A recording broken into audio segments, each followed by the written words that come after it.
कल से मेरे खिलाफ एक स्क्रिप्टेड कैंपेन चलाया जा रहा है। सेम भाषा, सेम बातें, सेम आरोप। ये कोई कोइंसिडेंस नहीं है, बल्कि एक कोऑर्डिनेटेड अटैक है। पहले मैंने सोचा कि मुझे इसका जवाब नहीं देना चाहिए। फिर लगा कि कहीं एक झूठ को 100 बार बोला जाए तो कुछ लोग मान ना लें, इसलिए मैंने सोचा कि जवाब दूं। आम आदमी पार्टी ने 3 आरोप लगाते हुए यह कहा कि इन 3 आरोपों की वजह से हम राघव चड्ढा को पार्लियामेंट में बोलने का मौका नहीं देंगे। राघव चड्ढा के पार्लियामेंट में बोलने पर रोक इसलिए लगाई गई क्योंकि उन्होंने ये 3 गलतियां करी। मैं एक एक करके इन तीनों पर आपसे बात करना चाहूंगा।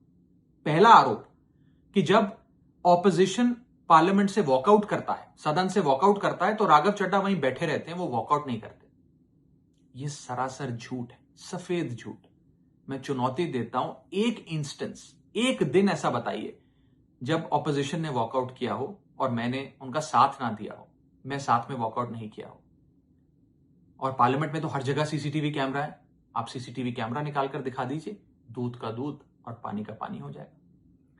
दूसरा आरोप लगाया कि राघव चड्ढा ने चीफ इलेक्शन कमिश्नर के इंपीचमेंट मोशन पर, यानी कि मुख्य चुनाव आयुक्त को हटाने वाली जो याचिका थी, उस पर साइन करने से मना कर दी। दूसरा सफेद झूठ।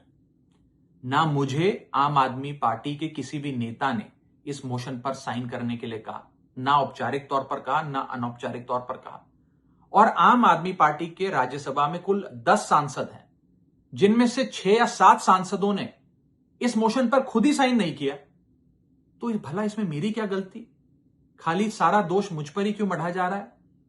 और इस मोशन के लिए राज्यसभा में कुल 50 सिग्नेचर चाहिए होते हैं, यानी कि 105 विपक्षी सांसदों में से मात्र 50 सिग्नेचर से ये याचिका पूरी हो जाती। तो इतना शोर क्यों?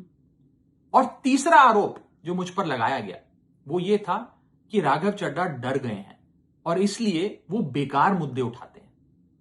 पहली बात मैं बता दूं कि मैं पार्लियामेंट में शोर मचाने, चीखने, चिल्लाने, माइक तोड़ने या गाली देने नहीं गया।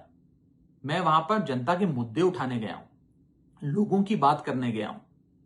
और मैंने कौन सा मुद्दा नहीं उठाया?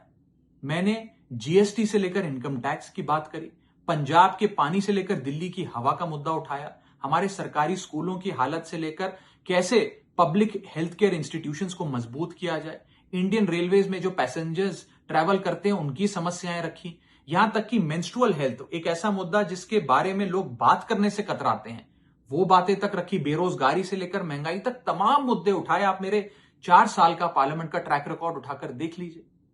और मैं पार्लियामेंट में इंपैक्ट क्रिएट करने गया हूं, मैं पार्लियामेंट में रकस क्रिएट करने नहीं गया।